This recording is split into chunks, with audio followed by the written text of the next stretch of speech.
gente, tudo bem? Mais um episódio do Pode Cuidar, agora com as convidadas Karina e Andrea, para colaborar contando sobre o trabalho genial que elas fazem dentro e fora do Espaço Cuidar.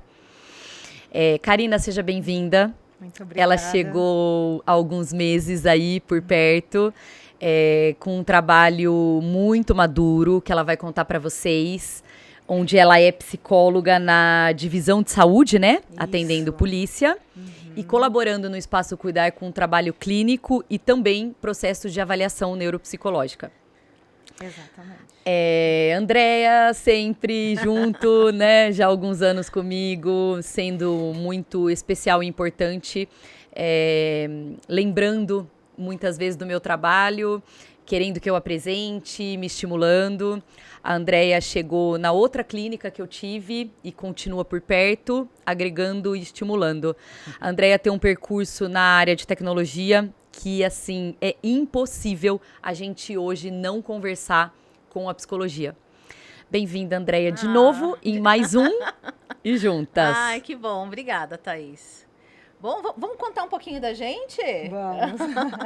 Bom, eu vou começar aqui. Eu sou psicóloga clínica, sou cyberpsicóloga. Depois eu vou contar para vocês em detalhes o que é isso, né? Eu tenho 48 anos, sou mãe da Mafê, que tem 17 anos, moro aqui em São Paulo e atendo no Espaço Cuidar na abordagem da terapia cognitivo-comportamental e também com um enfoque aí da integração das tecnologias aí aplicadas à área da saúde e também conversando com o ser humano. Então, aguardem que vem coisa boa por aí.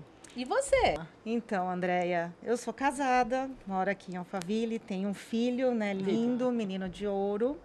E eu sou psicóloga, só que eu iniciei, né, essa trajetória até chegar na psicologia com a pedagogia. Essa foi a minha primeira formação. E um tema, né, que eu adoro muito, sempre me interessei, foi pela aprendizagem. E através dela eu cheguei na psicologia e hoje estou aqui. Atendendo os policiais, né, e fazendo avaliação neuropsicológica também. Uau! É trajetória, isso. Hein? Acho que a Karina esconde aí um trabalho que precisa até ser divulgado, né? O quanto esse público se beneficia na troca, no cuidado, na experiência de um processo terapêutico. Porque eu, de forma leiga, assim, né, fico pensando, né, a figura que esses policiais se exigem ocupar. Né, na ideia de um herói, na ideia de invencível, né? Como é que fica essas questões da potência / onipotência, e o quanto isso pode ser um dado que faz com que ele resista a identificar e procurar o suporte psi, né? Acho que a Karina pode falar bem sobre isso do público que ela está acostumada a atender. É isso mesmo, Thaís. Assim, no mundo policial, né, no público policial, paira muito mesmo a ideia do heroísmo, né? E o herói, ele não sente frio, ele não sente fome, ele não sente cansaço. Ele não sente medo, né? Então, assim, por quê? Porque ele é uma figura que ele está realmente muito exposto aos perigos, né? Então, assim, o corpo dele é muito exposto, a imagem dele, né? Ele também tem que ter aquela conduta amparada na ética, na moral, na legalidade, né? Enfim, então, assim, ele é muito envolto no estresse muito grande. Então, é um público, assim, que não relaxa, dificilmente ele relaxa, né? Pelo menos quando ele está trabalhando. Acho não, que não mas também, aí que né? tá. O policial, ele é policial 24 horas. Então, mesmo na folga, ele não deixa de ser policial. Verdade. Então, o que acontece? Se ele é acionado na folga, ele é um policial, ele tem que agir como policial. Então, olha a atenção. Isso daí sobrecarrega o quê? O estresse. O estresse é muito grande. E o estresse sobrecarregado eleva o quê? Ansiedade, depressão, síndrome de burnout, síndrome do pânico, né? E a pessoa, quando ela não procura o serviço psicológico, por quê? Porque tem a questão do herói, tem a questão também de não associar, assim, a doença a uma incapacidade de trabalhar, né? Eu sou fraco, eu sou falho, entendeu? Acho que o contato com as próprias vulnerabilidades, né, desse perfil desse paciente deve ocupar um lugar muito particular, né? Falar das Exatamente. vulnerabilidades, ocupando um ambiente onde é que cabe a vulnerabilidade para quem é policial 24 horas, né? Então, exatamente, não cabe, né? Aham. Então, assim, claro que o policial, ele é um ser humano, como todo outro Aham. qualquer, mas como existe essa ideia, né, esse heroísmo, então ele fica muito distante e ele começa a sentir que as coisas não estão indo bem para ele, começa a depressão, começa a síndrome do pânico, enfim, dentre outras, e só que ele começa a entrar num conflito muito grande, procuro ou não procuro. Nessa de não procurar, é tão sério e a doença mental ela se instala de uma tal forma que ele pode chegar realmente ao suicídio, como realmente acontece, infelizmente. Por isso que a procura, né, por ajuda, ela é muito importante. E um dos nossos trabalhos é justamente quebrar essa ideia. Olha, você é um ser humano como todo outro, você tem o direito, pode ficar doente, deve procurar ajuda, entendeu? Estamos todos aqui para ajudar o outro, essa é a ideia. Acho que além de identificar as próprias vulnerabilidades, os sentimentos difíceis, supostos quadros, né, diagnósticos, acho que você autoriza ele também ser humano, né? Exatamente. Acho que quando ele veste uma farda, quase que fica de lado. Exatamente. Acho que apresenta ele de novo, o sujeito enquanto humano, dentro do seu sentir, que parece que em algum momento quase fica desprezado para ele ocupar esse lugar heróico, né? É isso. E eu fico até... Desculpa. Não, me veio agora uma ideia na cabeça para compartilhar. Eu fico até pensando que o policial, ele sofre a pressão de ser herói e, ao mesmo tempo, a cobrança da sociedade de exercer, né, esse trabalho dele. Porque eles são muito julgados, né? Então, é uma dualidade para eles, né? Imagino que você receba muito essa demanda. Sim, então. E a questão, assim, do reconhecimento da sociedade também é muito importante, né? E o policial, ele é extremamente vitimizado, entendeu? Na ordem física e psicológica. Por quê? Ele corre muitos riscos. Ele pode correr, assim, riscos de acidente de automóvel, de... arma de fogo, né? Então, assim, qualquer acidente, assim... E o risco para o policial, o acidente não é um mero acidente, né? O acidente causa lesões, causa ferimentos, que causa morte. Então, assim, ele está sempre no limite, ele entendeu? salva a vida e se expõe à morte. E se expõe, né? Exatamente. Então, isso que é estressante. Assim, uma coisa que eu acho que vale a pena salientar é que assim, a atividade policial em si não causa adoecimento mental, não causa, entendeu? Mas assim, esse conjunto de situações, esse estresse muito elevado que ele é submetido e aos riscos, né, que ele está constantemente em prova, isso sim é o que é um gatilho para alguma doença. Que acaba contribuindo, né? E o que tem em volta, Exatamente. Né? Acho que o que eles lidam é muito potente. É muito potente. E facilita o processo de um adoecimento, né? É isso mesmo. E isso somado, né, ao que a história de vida, a carga genética, aí Eu fico potencializa. imaginando o nível de pressão, porque agora, né, recentemente, tá tendo aquela polêmica da câmera, de usar ou não a câmera no uniforme, né? Sim. Então, assim, ele é cobrado por exercer, Muito. mas ao mesmo tempo ele é julgado Monitorado. e monitorado o tempo todo. Então, imagina o nível de tensão que é, né, para essa pessoa, porque o tempo todo ela tá ali, em contenção, né? Exatamente. É por isso que a gente vê, né, e quem está lá dentro, né, percebe realmente o nível de cobrança, o nível de estresse, é tudo assim, no limiar, entendeu? E o setting terapêutico é um lugar muito propício, quando eles superam esse obstáculo, né, de realmente procurar ajuda, para eles serem quem eles são, poderem falar, a gente poder encontrar um caminho, né, para que ele encontre as dificuldades. Que lugar lindo num ambiente tão tenso, né? Veio na minha cabeça, assim, a sala mesmo, onde quando ele chega nessa sala e se permite entrar em contato com todas essas questões, né?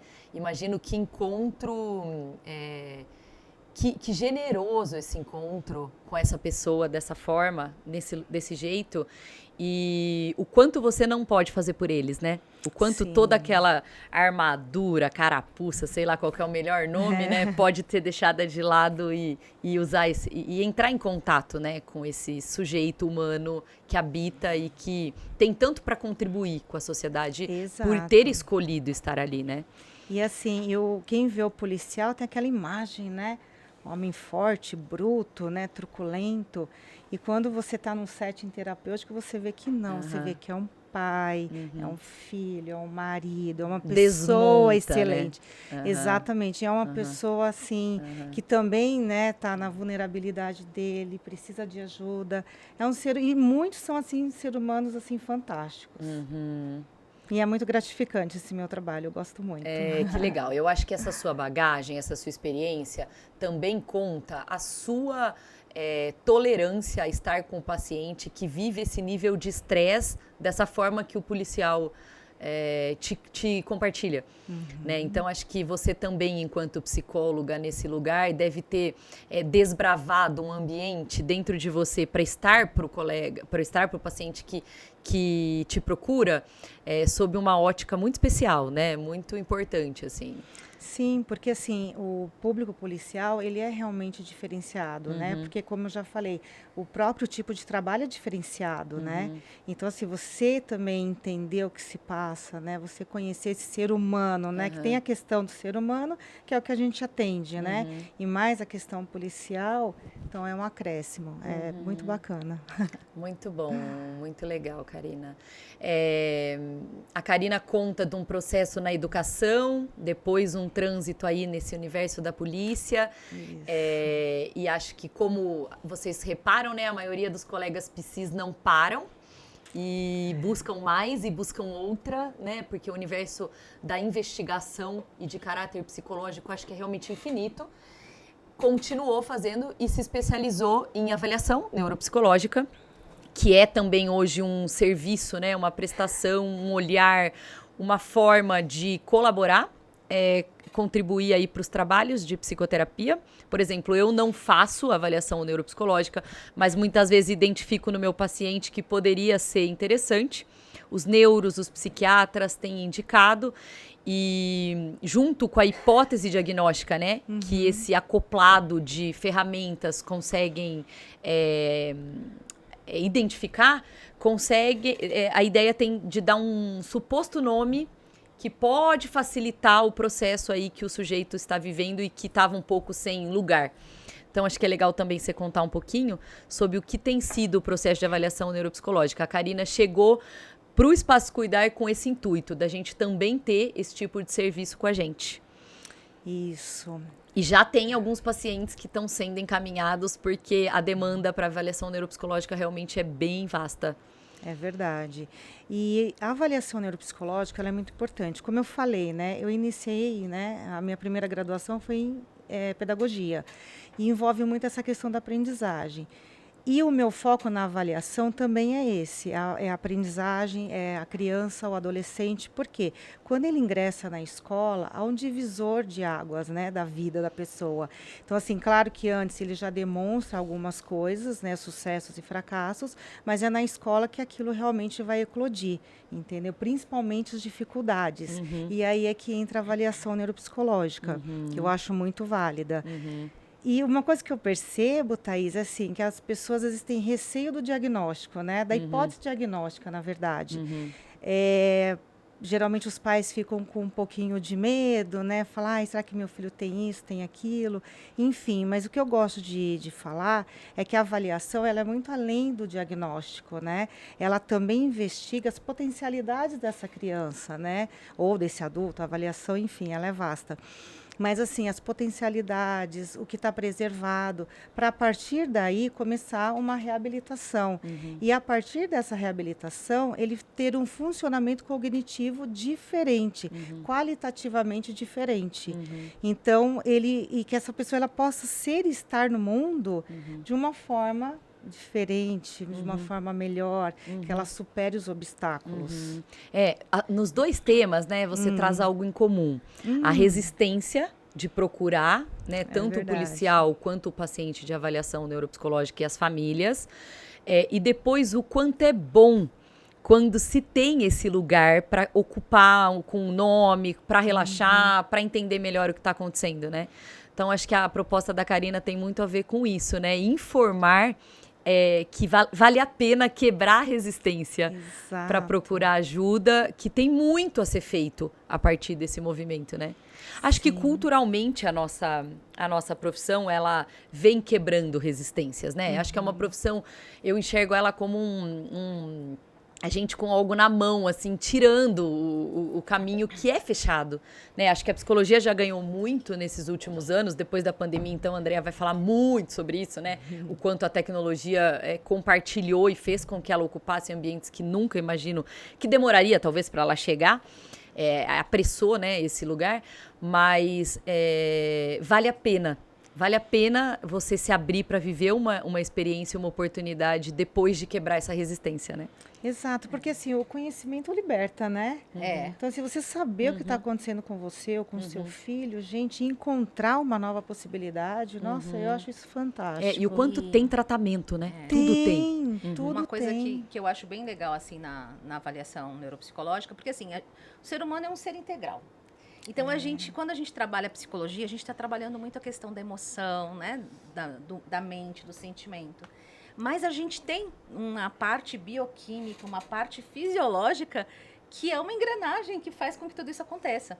E quando a gente faz a avaliação neuropsicológica, a gente começa a identificar esses pontos, né? Então, a gente auxilia, inclusive multidisciplinar, porque a gente contribui com o psiquiatra, contribui com o educador, né? Contribui com os colegas psicólogos. Então, eu acho que é bastante rico que os pais que estão aqui assistindo esse vídeo, né? Que as famílias possam entender que é uma forma da gente conseguir estruturar a compreensão daquele ser, né? E com instrumentos, assim, cientificamente comprovados. Então, a gente faz a avaliação e começa a entender tudo, né, Karina? A parte da audição, a parte do processamento cognitivo, da visão, o sensorial. Conta um pouquinho para o pessoal como é que é esse processo. Então, a avaliação ela tem que ser completa, né? Jamais, vamos supor, você pode avaliar somente a memória, vamos supor. Então, assim, ela envolve praxias, envolve memória, atenção, linguagem, desempenho escolar, afetividade, personalidade. Então, ela é muito ampla e ela é global. E assim, entre o que a pessoa já sabe, né? E o que ela pode vir a aprender, existe um espaço, vamos supor, um momento. E a gente fala que é um micromomento, né? Do nascer, do nascer, do saber nascer. Do desabrochar. Isso, do desabrochar, exatamente. E isso daí contribui muito para o desenvolvimento da pessoa. Então, imagina você entender o que realmente está acontecendo com ela. A avaliação, ela realmente investiga a pessoa, né? Mas de uma forma muito positiva. Um exemplo que eu gosto muito de dar em relação à avaliação é o seguinte. Há sintomas que são os mesmos, mas o problema é bem diferente. Como, por exemplo, a gente pode apresentar um objeto para uma pessoa e ela não conseguir falar o que é, não conseguir dar o nome para isso. Aí a gente pode pensar, nossa, é a memória. Está com dificuldade de memória, né? Pode ser, realmente, que a memória esteja prejudicada, mas pode ser também uma agnosia visual, que é aquela incapacidade de não conseguir nomear um objeto que lhe é apresentado. Exatamente. Então, você vê que o sintoma é o mesmo. Os dois não conseguem mas é isso que é dar bonito, o nome. É isso que é bonito na avaliação, porque assim, muitas vezes vem com uma hipótese diagnóstica pronta. Eu quero que você teste para TDAH. Isso.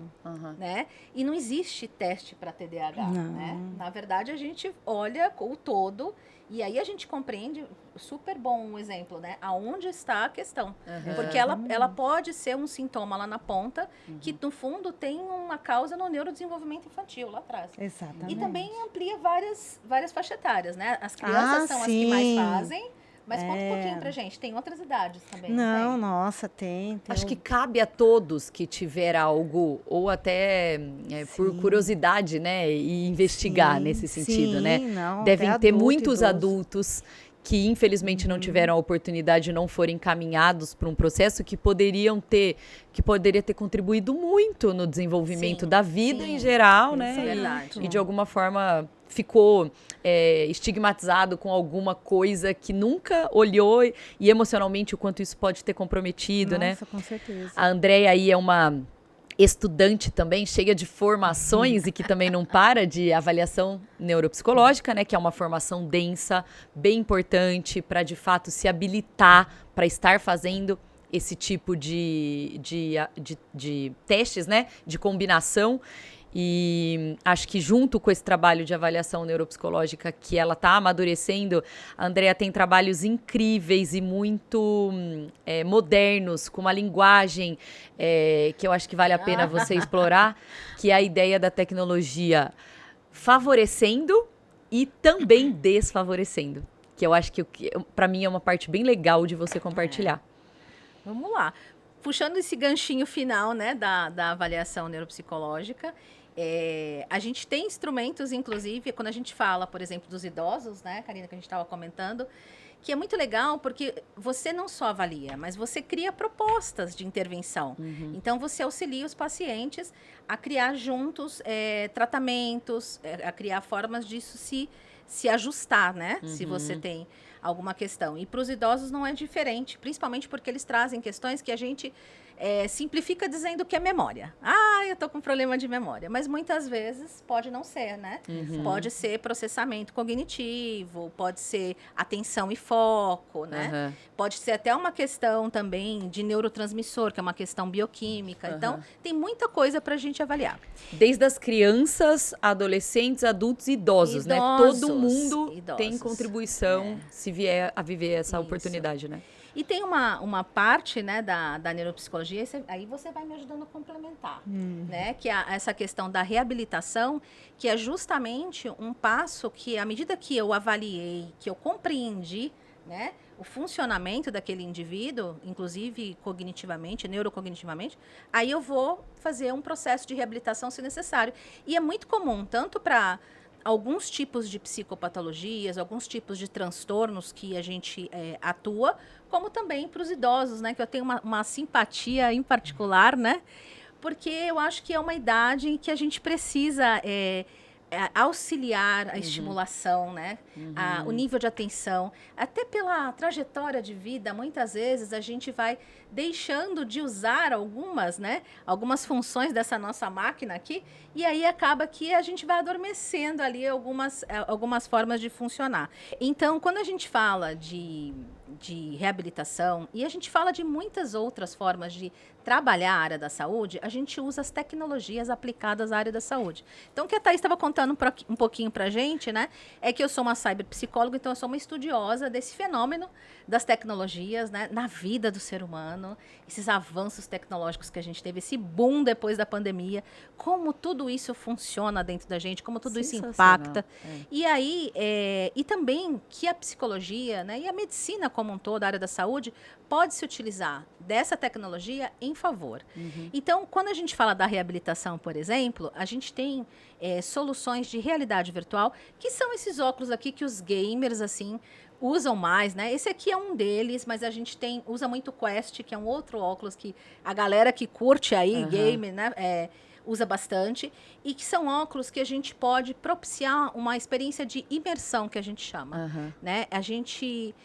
As pessoas usam e se sentem em ambientes, né, muito próximos da realidade. E aí, por exemplo, a reabilitação, eu posso gerar estimulação cognitiva através do visual. Então, eu tenho jogos, eu tenho formas em que, por exemplo, um idoso pode movimentar as mãos, pode movimentar os olhos para poder aprender e estimular esse funcionamento. Gente, pensa que genial um adolescente, alguém o idoso, que resiste a um processo de terapia, chegar lá e ter uma ferramenta como essa, né? O quanto isso não estreita a realidade dele, a linguagem dele, né? Então, assim, eu sou apaixonada por esse trabalho da Andrea. Eu sou analfabeta digital, né? Não tenho tanta afinidade com a tecnologia como a Andrea. Ela me estimula muito nesse sentido. Mas eu acho esse trabalho de realidade virtual um trabalho extremamente importante. Imagino até que fobias, né, sintomas de medo caracterizado por algumas fobias possam ser olhados através dessa experiência com uma profissional especialista no assunto, como a Andrea, e facilitar os resultados, né? No processo de treino e, enfim, acho que é algo que precisa ser muito explorado. E a psicologia é isso, né? Ela alcançou ambientes que a gente não imaginava. Então, o sentimento que eu tenho é de apresentar esses trabalhos, né? Da forma como eles têm acontecido, para que as pessoas procurem o que tem a ver com elas. Né? Então, André, acho que é preciso explorar esses óculos, né? Que eu acho que os adolescentes vão amar ter esse recurso ali dentro. É verdade. Né? E assim, eu acho que a gente tem, né, uma questão muito de resistência à tecnologia, porque a psicologia é uma profissão muito humanizada. Não tem como. E é bem importante levantar a mão aqui, que a gente faz esse trabalho, mas tudo dentro da psicoterapia, de um protocolo de atendimento, né, aderente à psicologia. Então, não é um ambiente que a gente vai lá e coloca um óculos. A Thaís bem lembrou, falando das fobias, né? Funciona muito bem, é uma terapia muito eficiente. Quando eu falo de trabalhar com as fobias, né? Por exemplo, medo de altura, medo de voar, né? Eu tenho ambientes em que eu simulo a pessoa, né? Para ela poder se encorajar a pegar um avião. Só que é um tratamento que a gente chama de dessensibilização, assim, ele é progressivo, ele é gradativo. Então, o ambiente, a primeira coisa que aparece é você dentro de um quarto fazendo suas malas. Depois você pega um táxi. Que legal. Depois você chega no aeroporto. Né? É um ensaio ao processo, né? E antes de utilizar as tecnologias em si, sempre há um protocolo de atendimento inicial. Então, primeiro a gente precisa entender qual é a demanda, como o nosso paciente vai se adaptar, se é um momento de interagir ou não com as tecnologias, porque tem disso, né? Às vezes a gente primeiro precisa fazer a anamnese, o acolhimento, né? Dentro da abordagem que cada um trabalha, no meu caso, na terapia cognitivo-comportamental. Então, isso aqui é uma possibilidade que a gente tem e, sim, aproxima muito das novas gerações, né? Porque os gamers estão aí e eu sou, assim, fã. Inclusive, eu tenho até formas de intervenção que eu associo com os jogos de game, né? Então, eu tenho pacientes que eu atendo e que eu faço com que esses cenários de jogos deles se tornem uma metáfora da vida que a gente vai atuar, né? Então, eu acho que a gente precisa se encorajar também e entender que é possível convergir, né? A tecnologia com a psicologia. E aí, Thaís, tem muito paciente ansioso lá no nosso espaço? O que você acha? Tem, né? Não tem como não, né? Acho que eles trazem sintomas muito parecidos, né? Como vocês colocaram. Acho que a avaliação, ela consegue identificar... O sintoma é parecido, mas da onde será que vem? Né? Algumas das questões que aparecem com frequência em comum. E acho que as manobras que hoje a psicologia consegue ter a partir de tantos trabalhos diferentes traz a ideia de procurar o colega, o tipo de trabalho, o lugar que tem a ver comigo. Né? Então, os sintomas são parecidos, mas eu acho que os trabalhos precisam ser diferentes. E uma prática do Espaço Cuidar é quando o paciente chega até mim, através dessa rede, né, que de alguma forma eu acabei ficando meio facilitando esse encontro, e eu digo, mesmo que você tenha tido empatia comigo, conhece esse outro colega? Porque eu acho que o que ele tem para te oferecer pode ser uma linguagem mais próxima da sua e ser muito legal para você também. Então, o que para mim é muito feliz é ter contato com trabalhos tão diferentes que contribuem tanto para cada tipo de paciente que chega. E no caso da tecnologia, aliado a essa nossa juventude, eu acho que é uma baita combinação e facilita muito que o sujeito entre para ser cuidado e tratado, mesmo tendo tanta resistência, né? É isso mesmo. Uma coisa que eu percebo, né? Pelo menos na minha prática, né, clínica, é que os adolescentes, né, nem todos gostam, né? Muitos são encaminhados porque o pai mandou, a mãe, enfim, mas fala assim, eu tô aqui, mas eu não tô afim de estar aqui, né? Só que eu acho que com esse trabalho, tenho certeza, né? Olha como que vai ser muito mais instigante, né? Muito mais proveitoso e interessante para ele, porque é uma forma também de você chamá-lo. Porque às vezes a pessoa realmente precisa de um tratamento, mas ela não está reconhecendo isso. E o quanto que essa tecnologia, né, o trabalho da Andréa é fantástico, pode ampliar, abrir essa possibilidade. Você sabe que no último encontro PSIS, meus filhos foram no final do encontro e Uma das partes que eles mais lembram foi a experiência de estar com a Andrea, conhecendo o óculos de realidade virtual. São os fofos. Né? Devem Foi ter uma disputa adorado, boa né? ali no final. Eu acho que ali eles trouxeram muito deles, né? De quem eles são. A Andrea disse, Thaís, esses dois, né? Acho que na hora que eles, né, estavam lá, né? Então, tanto material, tanto livro, tanta palestra, tanta troca, tantos estandes, tanto banho, né? E o óculos de realidade virtual para eles foi apaixonante, assim. Eu acredito. Né? Então eles, mãe, compra um desse, né? Então o quanto é convidativo para a criança e para o jovem ter esse tipo de ferramenta junto no processo de terapia, né? Acho que o Espaço Cuidar está muito bom para a gente ter o seu trabalho ali por perto, né? Eu perguntei da ansiedade, gente, porque eu queria contar só mais de uma outra solução, né? Que é o biofeedback. O que é o biofeedback, né? Aqui a gente contou um pouquinho na realidade virtual o tratamento das fobias, né? A reabilitação cognitiva, imersão em ambientes virtuais. Mas tem uma tecnologia, Thaís e Karina, que é a mais importante de todas, que é a tecnologia humana. É a forma como a gente se autorregula. E aí, a gente tem uma tecnologia que é a nossa respiração. E muitos de nós, né, nesse mundo louco, acelerado que a gente está vivendo, o quanto é importante a gente também, assim como eu sou a mulher da psicóloga das tecnologias, eu também sei que existe um momento de parar. Por isso que eu falei da ansiedade. E o biofeedback, o que ele é? Ele é uma solução tecnológica que se utiliza de cenários, já num computador, no notebook, não é mais um ambiente de óculos. Por quê? Porque nem todo mundo se adapta. Então, a gente tem que também ter outras formas de atuar. E que trabalha um treino respiratório. Então, conforme eu vou olhando para a tela, eu tenho estímulos visuais e auditivos que me auxiliam a controlar o meu ritmo respiratório. A maioria das vezes a gente respira rápido, não sei vocês. Às vezes a gente fica acelerado, né? E como o paciente ansioso consegue se autorregular e voltar a esse ritmo. Então, o biofeedback, como é que ele funciona? Ele tem um princípio simples, né? É quase como se fosse um pendrive, mas esse aparelhinho aqui, ele é conectado a um notebook e a gente usa um sensor, né, de batimento cardíaco que fica no dedinho do paciente. Então, imagina que vocês estão lá no Espaço Cuidar, vocês chegam e aí a gente vai, antes ou depois da psicoterapia, vai fazer um treino para você poder conseguir se desacelerar, né? E a gente tem um sistema dentro da gente que é o sistema autônomo, que é um sistema que a gente não controla. A gente não controla bem como o nosso coração bate.